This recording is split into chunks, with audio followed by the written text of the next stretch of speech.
Mirëmbrëma, mirë se erdhët në Shqip, në Dritare Televizion. Kur të gjithë flasin për politikën, ne do flasim për politikat, e kemi thënë këtë vit. Dhe një prej politikave ku duam të mundemi të ndikojmë sa më shumë, ose të dëgjojmë sa më shumë, janë politikat arsimore. Ndodhi diçka e bukur këtë vit, për herë të parë, uroj të vazhdoj gjatë, një fondacion që ka emrin e një ish-ministri reformator, Mirash Ivanaj, dha një çmim për mësuesit më të mirë të Tiranës. U votua në mënyrë publike, transparente, të hapur nga të gjithë zënës, mësues, kolegë, dhe më pas një juri profesionale vendosi pikat mbi, le të themi, dhe para pak ditësh u ndan çmimet. Ishin përfaqësuesit e fondacionit, të Ministrisë së Arsimit që u bashkuan nismës, sepse kam përshtypjen i pëlqeu dhe mendoj ndodhi diçka e tillë kur ka një nismë qeveria, duke si nismë qeveritare, kur e bën privati, është më e pranueshme dhe më e besueshme. Kështu që më pëlqeu që ishin bashkë pa ndërhyrë. Ndërkohë u shpërndan në një emision shumë të njohur siç është Djela Shqiptare, ku tjetër përveç se te Arditi ndodhin të gjithë gjërat e bukura. Kështu që u dhan çmimet. Unë duke e parë, merrti për qarë. Nuk e di pse, mbase nga që jam vajzë mësuesish. Edhe u ndjeva mirë që mësuesit edhe vlerësohen, edhe simbolikisht, edhe materialisht, edhe publikisht. Mësuesja e cila mori më shumë pika të gjithë dhe më shumë duar trokitje në atë spektakël ishte Majlinda Ziu, drejtoresha e Gjimnazit Sami Frashi. Mirë se erdhe. Faleminderit që gjete kohën. Faleminderit juve për ftesën. Kënaqësi. Kënaqësi dhe për mua. Unë vërtet pata të përlotja në momentin që u duar trokitët juaj shumë, edhe ishte shumë e bukur edhe mënyra se si folët, se si u pritën të gjitha pikët. Ja, ky është fondacioni në emër të cilit u dha ky çmim. Bravo, vërtet, gjithë duar trokitjet për mendimin e këtij fondacioni dhe në fakt është i duhuri. Është realisht një mësues, një ministër reformator si Mirash Ivanaj. E them gabim theksin unë? Ivanaj. Se dëgjoj atje që thoshin Ivanaj. Ivanaj. Ivanaj, jam okay, jam në rregull, po pra, se unë kam 10 vjetra. Është okay. Jam mirë. Dhe vemi tek pikët, që të tregoj ndarjen e pikëve. Jo, nuk është kjo. Është një tjetër foto. Këtë ke ti vetëm, s'ka gjë, do ta gjejmë rrugës. Të lutem e kërkojmë sepse është një tjetër që tregon renditjen nga votimi edhe nga komisioni. Po, të lutem e kërkojmë. Regjistë kemi atë foto ndërkaq. Dhe aty dilte që ju ishit më e votuara. Tani si ju thanë ju jeni më e votuara në Tiranë, se nuk është pak, më e votuara në Tiranë është është me vërtet kënaqësi dhe unë e përmenda dhe atë ditë në sallë, sigurisht emocionet bëjnë vetën. E përmenda faktin që kjo është një nga nismat më të bukura edhe më dinjitoze që është marrë për arsimin, se që ti hedhësh syt nga arsimi, do të thotë hedhësh syt nga e ardhmja, se jo për slogan, por realisht arsimi është ai që përgatit për nesër brezat. Dhe ti kur mbështet mësuesin, kur fuqizon mësuesin, ke mbështetur brezat. Dhe kjo erdhi si një surprizë shumë e bukur për mua. Unë në fakt si vjet jam në vitin e 35 të punës time. Wow, 35 vjetor, pas kanë ardhur të gjitha. Po, është një surprizë, ndoshta ishte edhe themi ndonjëherë si një gur kilometrik për atë që ti bën për ditë dhe që ti e ke jo vetëm moment kënaqësie, po edhe refleksioni që a jam duke bërë mirë, çfarë jam duke bërë mirë dhe çfarë duhet bëj më mirë. Dhe ky erdhi vërtet në këtë moment që ishte një moment shumë i rëndësishëm për mua. Unë në fakt kam qenë pjesë e një konkurimi dhe më herët që është bërë për mësuesi i vitit në kuadër të Teacher Global Prize në 2017 dhe atje kam dalë si mësuesja e vitit për ngjarjet akademike të fëmijëve. Isha ende më e re dhe kisha një klasë ku disa klasa që jepja mësim. Ky në këtë moment ishte surprizë, ishte shumë surprizë vërtet, sepse unë funksionoj, nuk ti gjë ju? Jo, absolutisht. Unë jam një person që bëj shumë për fëmijët. Jam vetë fëmijë mësuesi nga nëna. Bëj shumë për fëmijët dhe di çdo gjë që ndodh në shkollë me nxënësit që janë të Gjimnazit Sami Frashëri.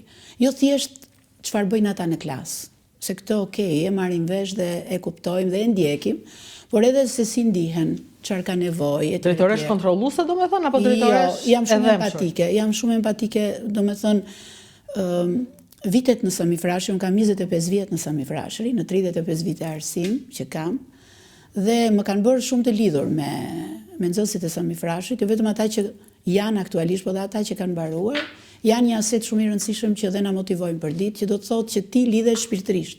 Pra ti do të jesh e interesuar dhe e kujdesur për gjithçka që ndodh me ta, për mirëqenien e tyre, për ecurinë e tyre, për marrjen pjesë në klube, për të nxjerrë ata talentet etj. Që do të thotë jam e lidhur për ditë me ta. Që nga në momentin në mëngjes kur unë çoj emrat në staf, kur them filani grup, filan grup është sot i angazhuar me këtë lloj aktiviteti dhe në vazhdim. Pra, por megjithatë nuk isha në momentet që kisha një klasë ku jepja mësim, që të thotë që të kisha një pritshmëri që do të votohesha nga klasa. Po, sepse në përgjithësi është klasa që... Se është klasa, prandaj dhe e bëra atë paralelin me 2017. Po, që kishet një klasa. Që kisha klasa dhe mundet që të çohej një kërkesë apo një aplikim për mua. Ndërkohë, kur është mbyllur, pra ka qenë një fazë aplikimesh ku propozonin nga mësues, nxënës, prindër, ish mësues, ish nxënës, ish prindër, dhe kur është mbyllur faza, unë nuk e kam ditur, vetëm kur më kanë marrë nga fondacioni dhe më kanë thënë, Zysh Majlinda, urime, je përzgjedhur në një votim që do të vijoj dhe je në një bum aplikimesh dhe fjala që më ka ngelur në mendje është aplikime shumë domethënëse. Vërtet i them unë, se unë tani nuk duat se jam pak emocionale. Vërtet i them unë jam shumë e lumtur në këtë moment, sepse... Ku ishit ju kur më morën telefon?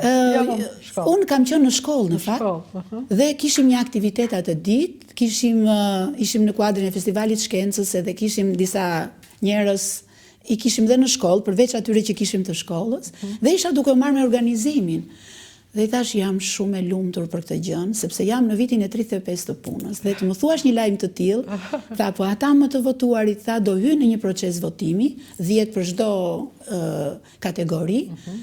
Dhe ata pastaj do të votojnë, se si shkon më tej thash nuk dua t'ja di fare. Po deri këtu që në këtë moment unë më i kanë shkuar mendja ish nxënës, ish prindër, ish do të thotë që... Sepse këta votonin, praktikisht. Ata aplikonin dhe thonin, unë për shembull aplikoj për Zysh Majlindën, sepse në vitin që unë kam qenë, më ka lënë gjurë, më kanë ndihmuar për këtë, do me thonë ishin me të vërtet shumë aplikime që mua më kanë mbushur zemrën.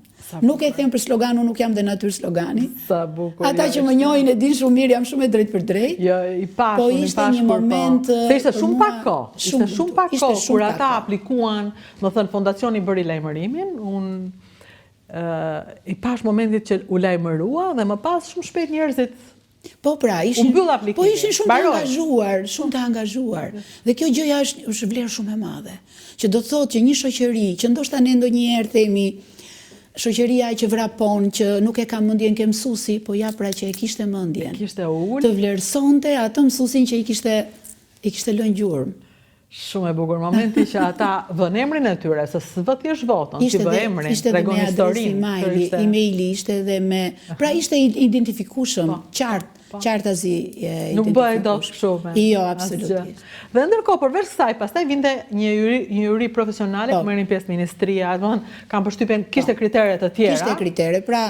Për post pëlqimit të publikut, pra ishte numri i votave që ke marrë dhe pastaj në 10 brenda një kategorie, se ishin 30 nëse i referohemi 3 kategorive, dhe brenda 10-s, 3 më të votuarit do të kalonin, pra quheshin atë top listën që do kalonin para komisionit në një intervistë që tek unë zgjati rreth 35 minuta. Pse ju bët edhe një kalim para një komisionit? Në një intervistë. A nuk thjesht ata vendosën duke ju njohur? Përveç asaj na intervistuan. Shumë interesante kjo. Shumë interesante. Dhe kam qenë shumë e emocionuar atë ditë. Po sikur do shkoja në një provim, vërtet. Sa bukur. Do të thënë, komisioni bëri intervista. Që zgjati 30 minuta? Mua më ka zgjatur rreth 35 minuta ose 40, po 35 i di kështu. Po çfarë pyetje bëheshin? Ishin nga më të ndryshmet, rreth karrierës, rreth punës, rreth projektit, sepse pjesë e këtij konkurimi, përveç atë çfarë ti përfaqëson, në momentin që je propozuar, është okay nga publiku. Në momentin që dalin 10 nga ato më të propozuarit, të 10 ata pastaj do propozojnë, do japin edhe një projekt të cilin do duan të realizojnë në shkollë. Dhe ky do të financohet nga fondacioni? Dhe ky do financohet, pra në atë çmimin që ti merr, rreth 30% e tij shkon për këtë projekt dhe pjesa tjetër pastaj është një stimul që shkon për mësuesin. Në fakt unë kisha një projekt për shkollën, jam pak natyrë që nuk ri rahat. Dhe ajo është një shkollë elitare, me thënë drejtën. Dhe unë jam krenare që e përfaqësoj. Dhe është një shkollë 63 vjeçare, 63 vite sukses, që një emër të madh. Një emër të madh, ka ndalë figura nga ajo shkollë, pra ka një memorje historike që në fakt duhet të bëhej edhe të jetë një muze fizik, por edhe një muze virtual i cili të jetë i prekshëm për ish-nxënës që nuk janë aktualisht në Shqipëri, po janë jashtë vendi, po që kanë krenarin, se ajo është përkatësi. Po tjetër. Ti përket Samiut. I përket Samiut dhe pjesën fizike janë pothuajse në finalizim. Kam pas goxha vështirësi për ta bërë, sepse në përgjithësi ne nuk kemi të zhvilluar këtë memorin institucionale. E kemi një defekt që në fakt duhet ta rregullojmë. Është shqiptar, është pjesë pikërisht, pra, po është pjesë e zhvillimit, është pjesë historia jote. Unë jam kjo, po jam kjo përfaqësuar me çfarë. Kështu që duhet të bëhet. Pra jam duke mbyllur pjesën fizike dhe ishe në planin tim që këtë gjë ta bëj edhe virtuale, Muzeu Pamure e kam quajtur.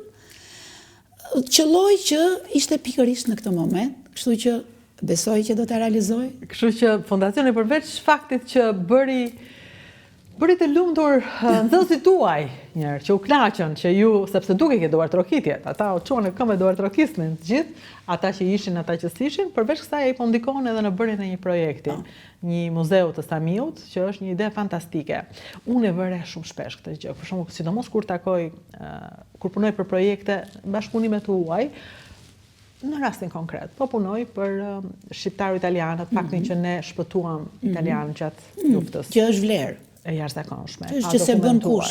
E pa treguar. Se bën kush. E pa mundur ta bësh. Urrejtja është gjithmonë në lojë dhe të pengon të ecësh. Dhe frika. Frika Urrejtja. Ne e kemi bërë. Tani duhet ta tregojmë, po nuk kemi fare dokumenta. Ja, pra. Ata kanë, italianët kanë. Ti shkon në shtëpitë e italianëve dhe ata kanë fotografi, kujtime ditare, i ruajnë. Çdo familje është kulturë, pjesë e kulturës. Kështu që ne mbase në këtë mënyrë do t'ja u bëjmë njerëzve t'ja u krijojmë mundësinë që të kemi muzeumet tona, qoftë shtëpiake, qoftë edhe sociale, shoqërore. Po sa mirë pra që erdhi në 35 vjetor, edhe ndërkohë erdhi në kuadër, domethënë erdhi në kohën e dur. Erdhi në kohën e dur. Dhe pastaj u morët të gjitha votat e publikut, 126 plus 130 pikët e juris maksimalet dhe rezultati final është 61, ndjeshëm nga larg edhe dy të tjerëve, po edhe gjithë të tjerëve, djeqës, domethënë të fituesve, të cilët të gjithë i duar trokasin, po kur flas me drejtoreshën, Mimin do flas pak më gjatë për të gjithë. Sot ju zgjota juve se aty fillova unë pata atë ndjesin, edhe e para, po edhe mënyrën e komunikimit me publikun dhe me të gjithë, edhe plus, më thënë, është e vështirë, tek arsimi mesën fillon njeriu bëhet është ai momenti i rebelimit, je më indiferent, më thënë e vështirë të lidhesh me mësues. Unë vetë në shkollë të mesme jam lidhur me mësues, jam lidhur për të mos u zgjidhur kur, ajo ndikoi. Të ndikon në zgjedhje. Tjetër, ndikoi në zgjedhjet e mia, në shoqëritë e mia, në fakt në besimin tim, kështu që unë mendoj sa më shumë të mundemi të nderoj mësuesit dhe të flasim për mësuesit, aq më shumë fëmijë të mirë do bëjmë. Domethënë, unë jam një fëmijë i mirë për shkak të shkollimit tim. Shkollimi im është e gjuhë e huaja, mësuesja ime ndikoi në mënyrë të jashtëzakonshme, jo vetëm Kozeta, që e dua fort, e kam dashur gjithmonë, ajo nuk jeton më.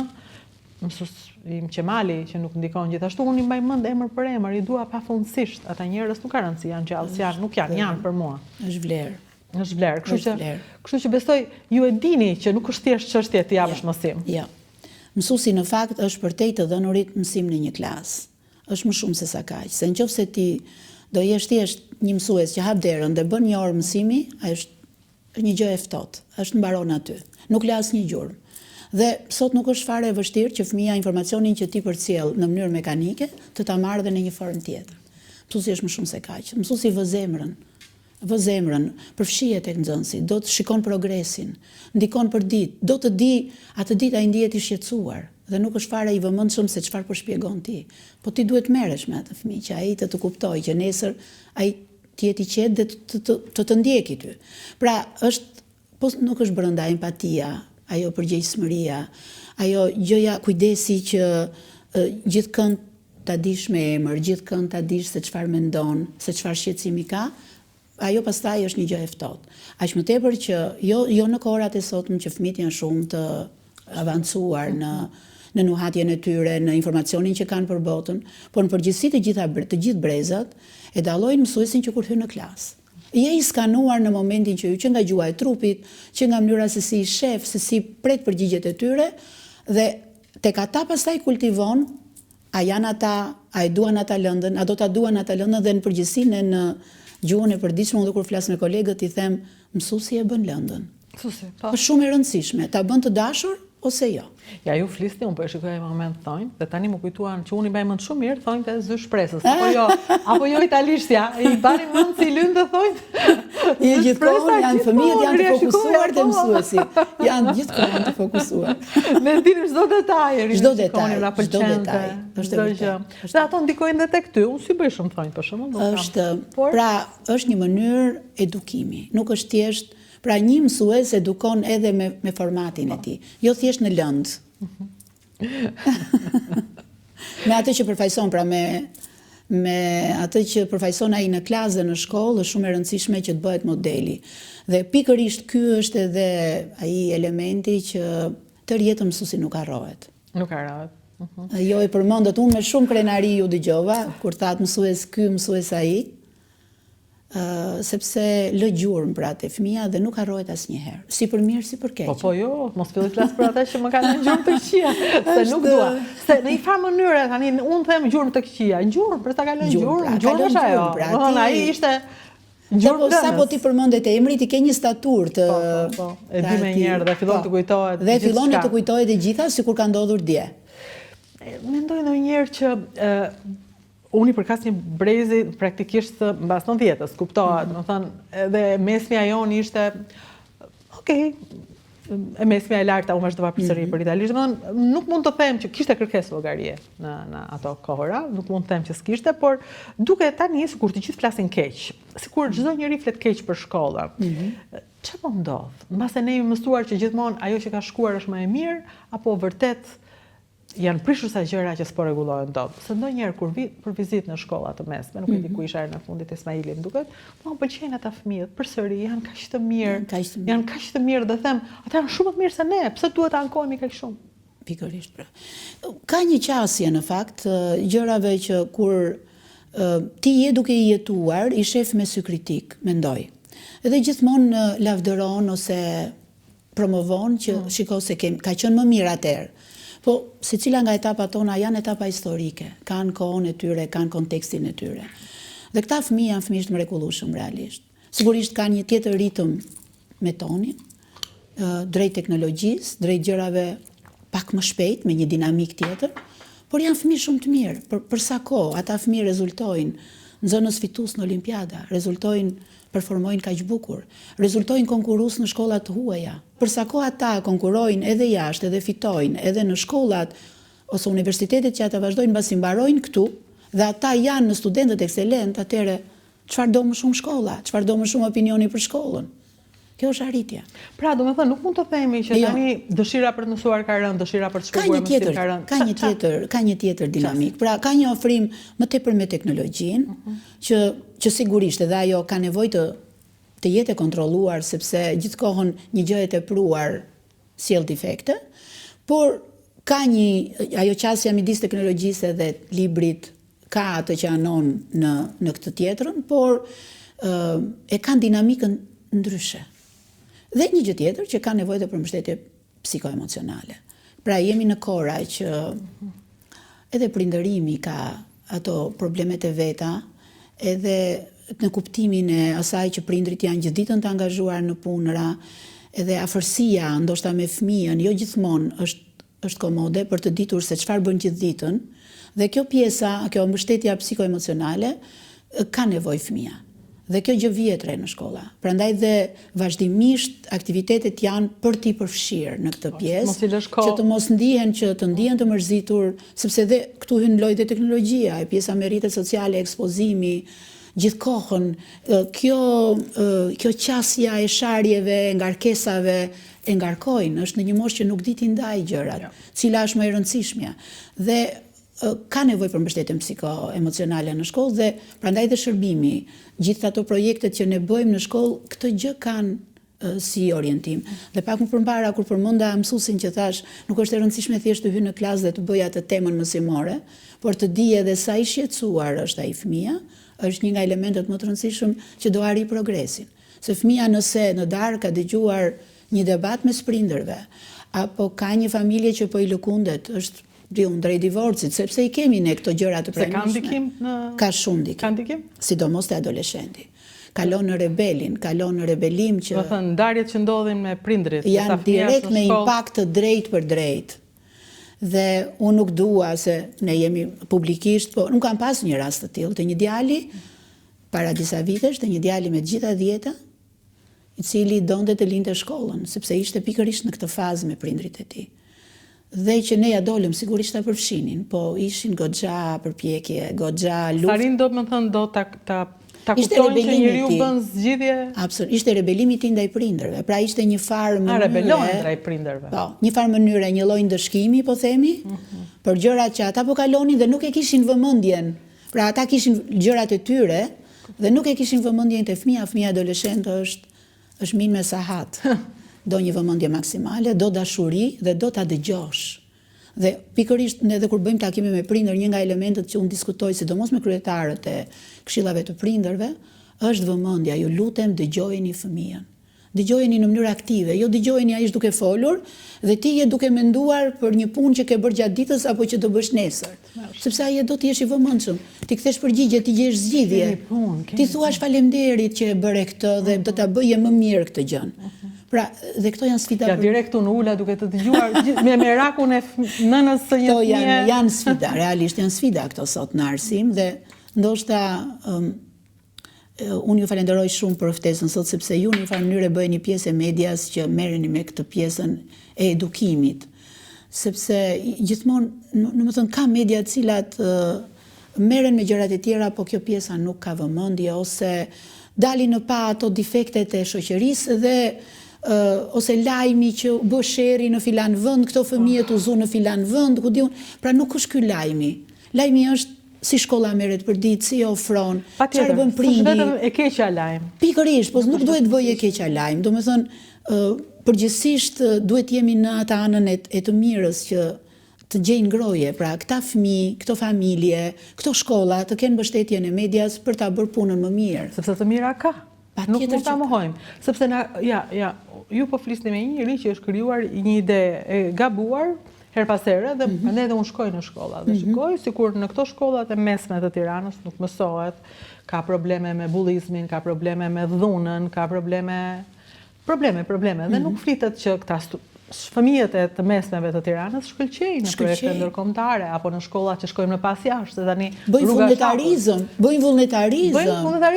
e shkolla e nxit apo vërteti, vetë ata shkolla, po është gjithçka është ndërthurur.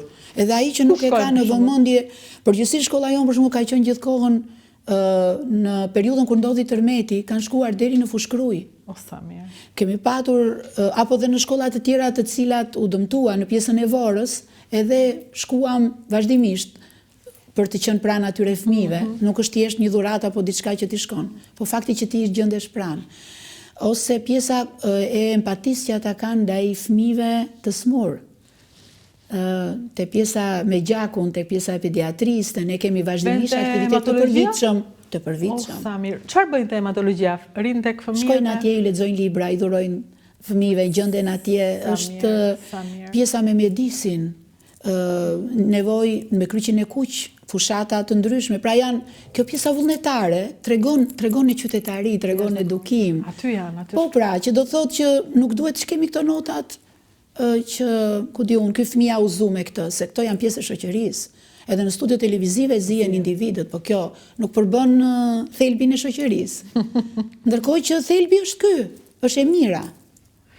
Sa mirë, çka kënaqësie, jo, për ndryshe, nëse s'o kishte të mira, nuk do ishin po këta fëmijë pastaj që do votonin, që do përfshiheshin në këtë se e mira sjell të mirën, e mira të bën që ta kuptosh nevojën që ka edhe ai që ta dha për falënderim, për mirënjohje. Kur të gjën në momentin kur ti kishe nevojë. Në ditën e 7 marsit, më vjen një kartolinë, kështu e vën në një kuti, nga një nxënës që është më problematiku, le të themi, Arakati.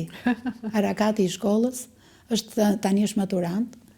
Edhe kur ishte që në klasën e 10, vazhdimisht ja marr me to, pothuajse çdo ditë, ishte në zyrën time, rrezikonte të shkonte në komision disipline, kur më vjen, sigurisht që ai ka ndruar 100%, dhe kur më vjen në 7 mars me këtë në dorë, të lutem, tha drejtoresha, hape se dua ta lexosh. Thash patjetër që do ta lexoj. Kur e hap, atë është emocionuese, sinqerisht, më shkruan faleminderit që ishe aty dhe më bëri të besoja kur unë nuk besoja te vetja. Thënë nga ai nxënës, për mua ishte shumë dhe kam bërë foto, e kam çuar në staf dhe i kam thënë urdhroni, ky Arakati që është kaq i mirë dhe që ditë të ta haj kokën. Të ta haj kokën. Do me thënë ju përdorni gjuhë si me fëmijët aty. E njëjta, sikur ti kishe tu është shumë e bukur. Jo, vërtet, sepse ata rinë shumë gjatë në shkollë dhe përpos vëmendjes si mund të kenë për njëri tjetrin, nevoja është të bie në sy të Pikërisht. Janë në moshë të vështirë dhe ka nevojë për mbështetje, ajo që thash, do që ti dëgjosh. Pra, atë revoltën që ata e kanë në një çast të caktuar, atë mos përgatitjen që mund ta bëjnë në një moment, ka një arsye. Po tjetër, përse mund të rebelohen fëmijët e të mesmes, për shembull, adoleshentët? Përgjithsisht është shoqëria, janë modelet. Kemi për fat keq modele që dhe promovohen ndonjëherë, kur gjërat i duan shpejt, duan të jenë persona të famshëm, të rëndësishëm etj. Janë gjërat cilat të ndikojnë dhe ti ndihesh keq edhe me veten, se thua nuk jam perfeksion si X-i. Dhe thash edhe këto marrëdhëniet që krijohen në familje dhe në shoqëri dhe modelet që ata shohin ndikojnë shumë. Është mosha më e prekshme ndaj modeleve. Janë sfungjer. Më e prekshme. Sa detyrim kemi si shoqëri për të krijuar modelet e mira. Për të krijuar modelet, prandaj është e rëndësishëm edhe ky çmim, sepse ju referua modelit që duam, modelit të mësuesit që duam. Ne kemi nevojë për çmime të tilla, për modele të tilla dhe jo vetëm për vëmendje të tilla ndaj jo vetëm për çfarë ne prodhojmë së fundmi, se është më e lehtë, më e thjeshtë, më e shpejtë, më fitimprurse. Sepse kjo e ka gjatë ndikimin. Pikërisht. E ka gjatë, nuk e ke tani. Pikërisht. Do shta, po për gjatë do ndikoj. Prandaj sa mirë që fondacioni që mban emrin e ministrit reformator bëri një reformë në çmime. Dhe në atë periudhë. Dhe në atë periudhë reformë, në atë periudhë kur ende shteti ishte shumë i dobët. Shumë i dobët. Dhe bëri këtë gjë, edhe unë nuk e dija, tani po dëgjoja më shumë në fakt për Mirash Ivanaj, për mënyrën se si kishte ndikuar për mbylljen e shkollave. Shkollat fillore shtetërore, është një vizion që në atë periudhë askush nuk mund ta çojë. Pra është goxha progresive ajo mendimi që ai ka. Sidomos për shembull ne në një vend që kemi lejuar mas 90-s për shembull të hapet ç'të hapet dhe u hap gjithçka. Shiko çfarë ka ndodhur në atë kohë, domethënë nuk mund të hapet gjithçka. Në planet e veta kishte edhe mbështetjen e mësuesit, kualifikimin e mësuesit.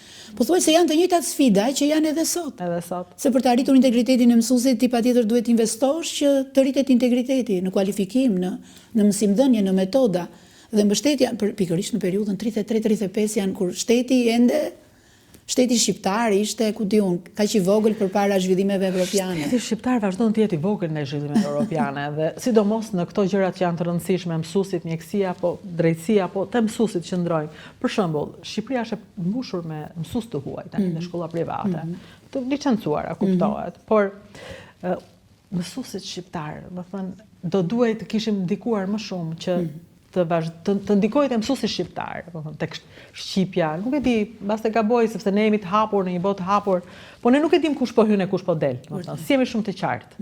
Ndërsa për mësuesin shqiptar, Shqipëria e vogël e di, është ky gruaja e tij, nëna e tij, domethënë e njohim dhe krijon një lloj sigurie që e vërtet. E kemi lënë kështu se s'ka që se i huaj. I huaj kush?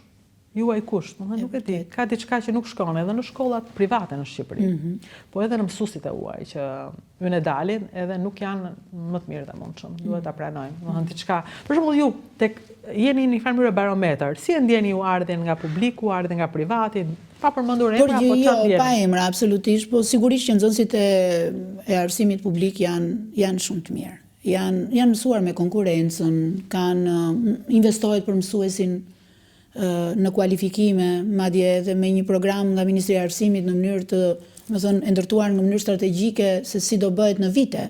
Pra, tregohet kujdes për mësuesin që do të thotë reflektohet në kërkesën në metodat e mësimdhënies, në kërkesën e realizimit të programit, e gjithçka që vijon në shkollë. Ose qasja që ka kujdesi për mësuesët për gjithë përfshirjen, është shteti përgjithsisht tregon kujdes për këtë. Ju s'keni ikur kur nga publiku? Jo, asnjëherë. Janë 35 vite që punoj në arsimin shtetëror. Dhe e kam ndjekur hapa sa, pse unë jam studente 91-shit. Dhe kam jetuar gjithë periudhën e tranzicionit, gjithë ndryshimet dhe nuk kam lëvizur asnjëherë në shtet. As ka Shqipëria, as ka shtet. Asnjëherë dhe nuk kam ndërmend. Shqipëria si nuk fundua të iknit? Ndoshta kam refuzuar disa gjëra, madje se kam thënë ndonjëherë publikisht, kam penguar dhe tim shoq ndoshta që të ketë ndoshta një karrierë jashtë. Ai donte të ikte? Ai ka mbaruar gjuhë e huaja anglisht. Edhe unë e kam penguar sepse unë e kam pas të lidhur këtu, domethënë jo për patetizëm, po realisht edhe pse ka pas vështirësi gjatë gjithë kohës perioda e tranzicionit shqiptar, unë kam qenë e lidhur sepse kam ndier aty kënaqësinë e punës time. Ndoshta jam edhe pak natyrë, nuk jam shumë materialiste, nuk jam dhe nuk e kam patur gjithmonë të lidhur problemin me rrogën, dhe e shoh jo gotën bosh, po gotën plot, jo nuk kemi këtë gjën, po do bëjmë këtë gjën, edhe kjo gjëja më ka mbajtur këtu. Të dy fëmijët e mi kanë mbaruar jashtë. Vajzën kam arritur ta kthej këtu, djalin për momentin e kam andej. Dhe vajzën e kthyer. Po vajzën e kam kthyer këtu. Dhe ajo që u them edhe nxënësve tanë, shumë prej tanëve ikin jashtë vendi, janë nxënës ekselent që ikin jashtë vendi, u them, "Okej, ju do vazhdoni jashtë, po ju lutem.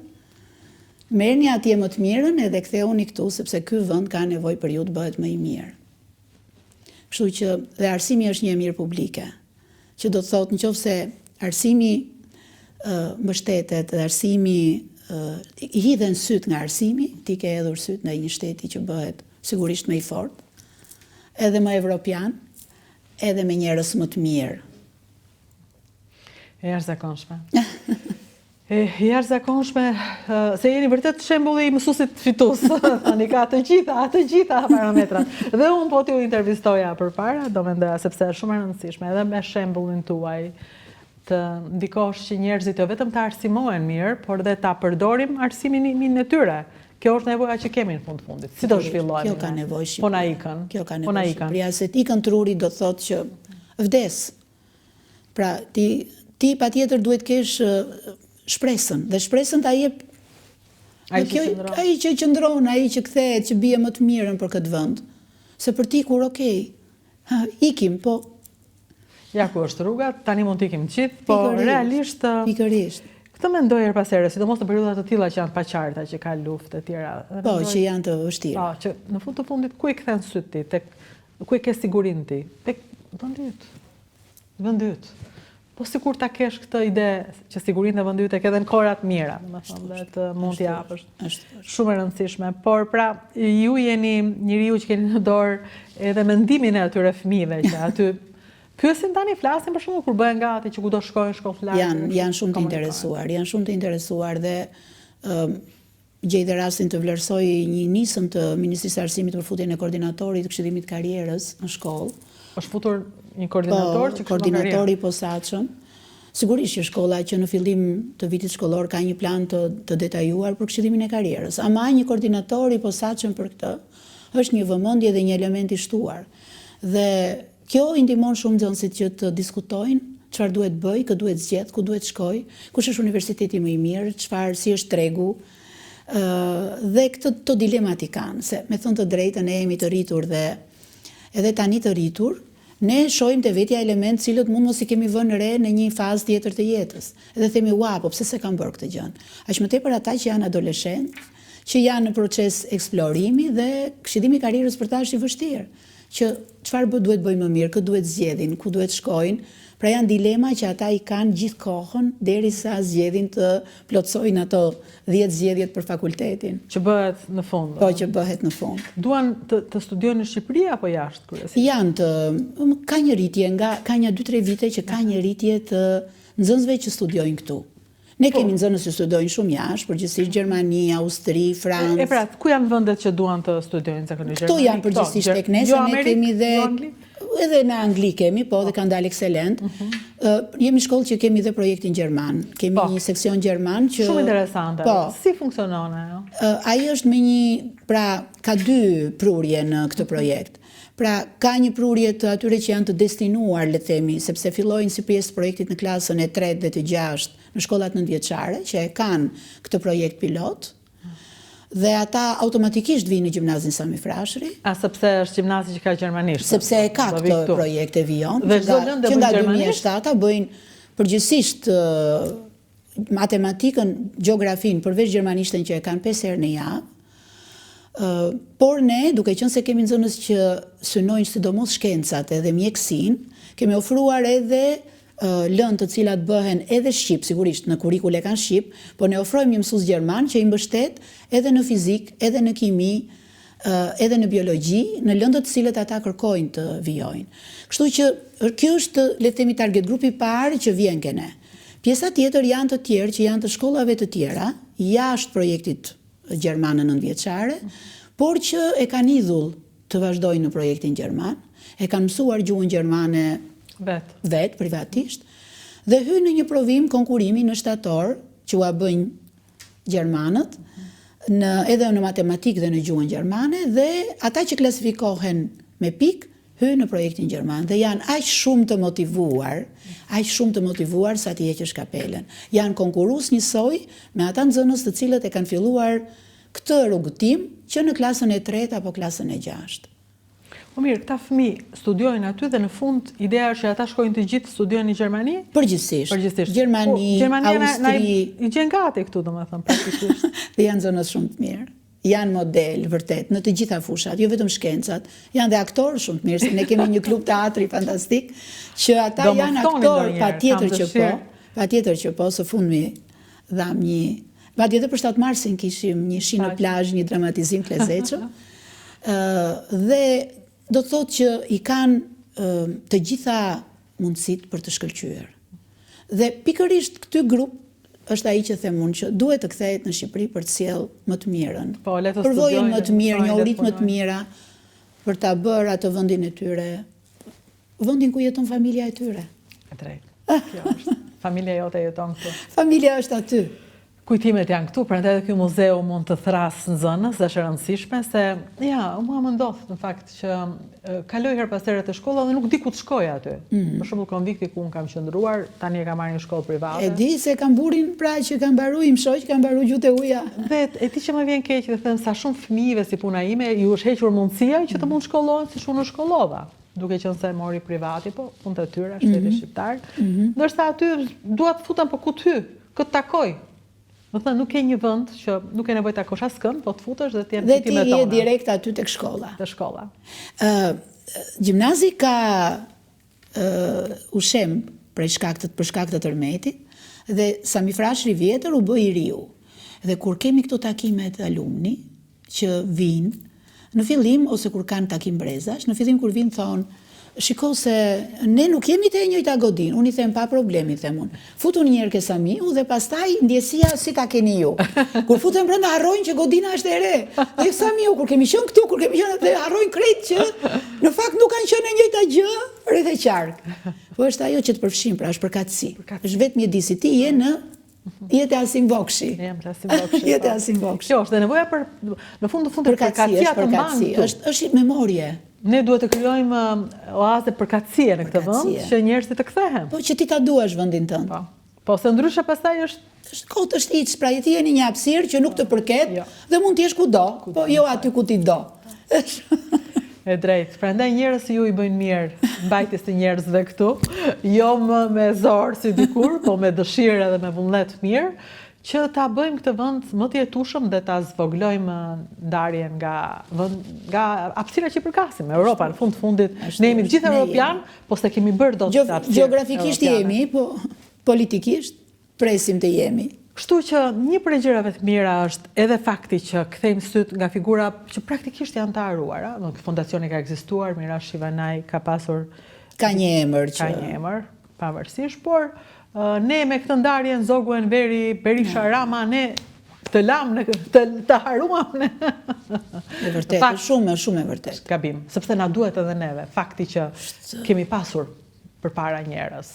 Le të kujtojmë veprat e tyre. Dhe meri gjën që ka ndikuar tek vendi. Po, çfarë bën ata për vendin? Ashtu si kundër i kthesh periudhës Zogut, të thuaj që shikon kohën e Zogut u bë shteti kështu. Okej, po shumë bukur pra. Po merre këtë gjën. Merre. Si kundër në mos ja vër kazmën. Pra mos mbaro një cikël dhe i vë kazmën ciklit. Ti zhduk memorien tënde. Kjo na prish punë gjithëve, na bën të dukemi si njerëz pa të kaluar ose me të kaluar kaq të keqe. Madje me vajzën kisha një bisedë dje, më tha si ke jetuar ti, tha si dole të jetoje në kohën e Enver Hoxhës. Me idenë që isha në burg, mendonte me bi. Mirë kam jetuar, i thash. Ma ka bërë dhe mua goca një pyetje të tillë. Si keni mbijetuar ju, se unë jam dhe natyrë që i them gjërat ballë për ballë. Jam njëri që nuk bëj dot furse. Tha si ke mbijetuar, ti tha se ti nuk ri dot edhe pa folur, tha. Pa thënë që kjo gjëja nuk bëhet, edhe ai mund të jetë ministër, tha, po ti thua kjo nuk bëhet. Them, kështu kam jetuar dhe babai im ka qenë inxhinier, e drejtues në kantier në Vaudeze në Fierz në hidrocentrale që dikur të ikte koka. Të ikte koka për një gabim. Dhe ishin me kurajo qytetare, thoshte kjo gjëja duhet kështu dhe pik. Po ishim okej.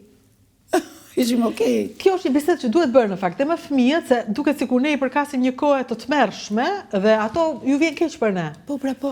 Dhe unë këtë po flisja, dhe po shikonim diplomën time të mamit tim, i kishim nxjerrë gjitha dhe sa e bukur ka qenë mami jot, tha. Po mami jot çfarë ishte? Mësuese, i thash unë. Po si bënte ajo? Pra, si ishte mësuese? Si bënte ajo? Fliste vetëm për sepse ç'a thoshte, si fliste, i thash unë, letërsi mësonte ndërmjetën, panolin, frashërin, gjëra kështu. Kurzushat e letërsisë. Frymësuan brecat e tërë njerëzish me dashurinë për atë dheun. Ato ndikuan, jo partia. Pikërisht. Kemi bërë vjet e kam thirrur zyshën koordinatore të aktiviteteve, e kam thirrur vetëm për të hapur një sezon të interpretimit. I thash, të lutem, duam bëjmë një interpretim në shkollë, sepse nxënësit sot mund të mësojnë sa të duash poezi, por nuk kanë atë interpretimin, ndjenjën, e mësojnë përmendësh gjën. Është hapur konkursi, po talente, po fantastike.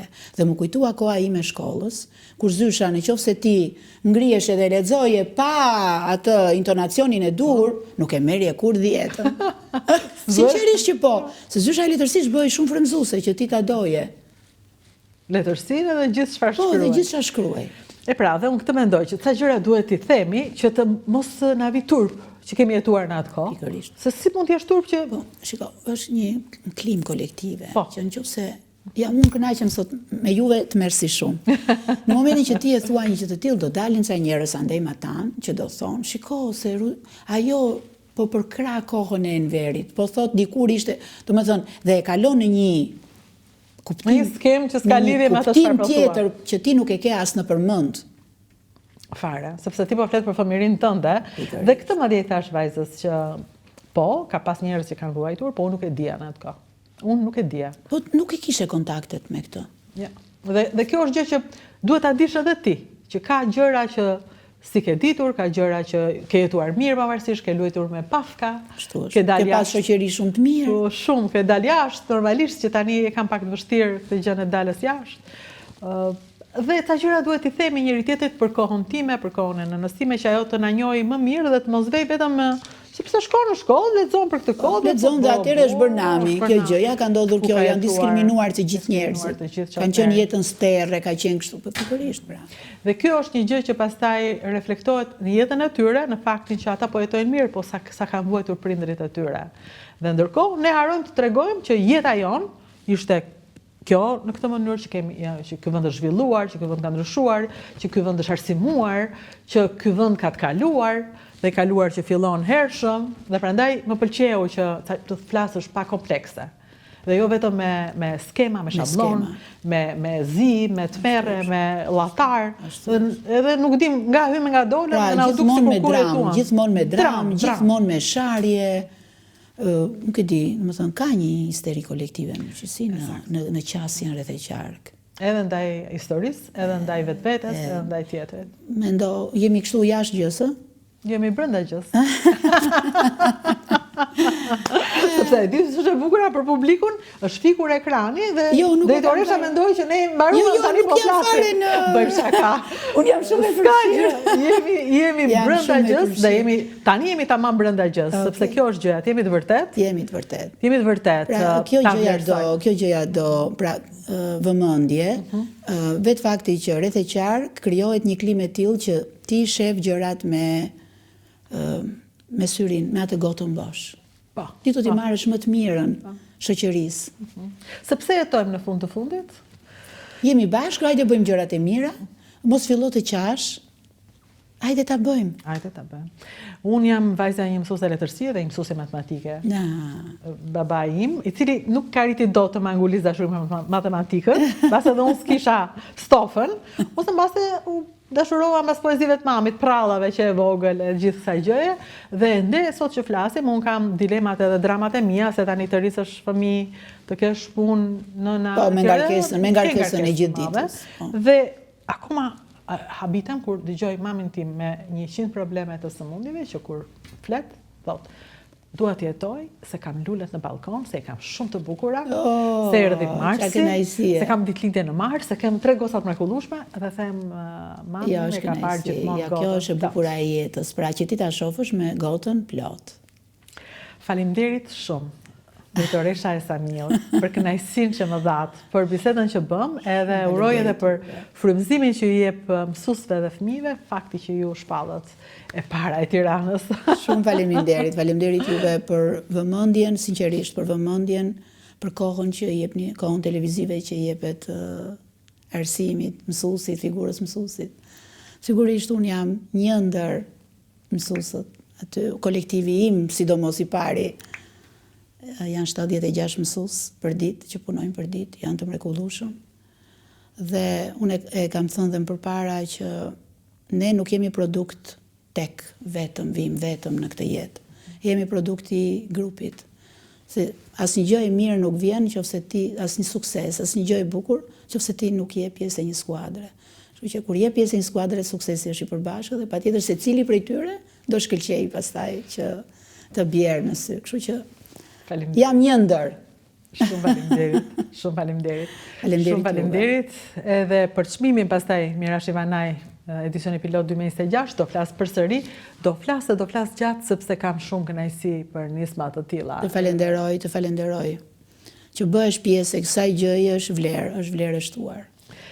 Faleminderit shikuesit që na ndjek kudo që është. Mos haro subscribe, regjistrohu, abonohu tek Rutina Xhunga Dritare Televizion. Janë 2 kanale që janë zëri i mirë, Jehona e madhe një zëri të mirë. Faleminderit.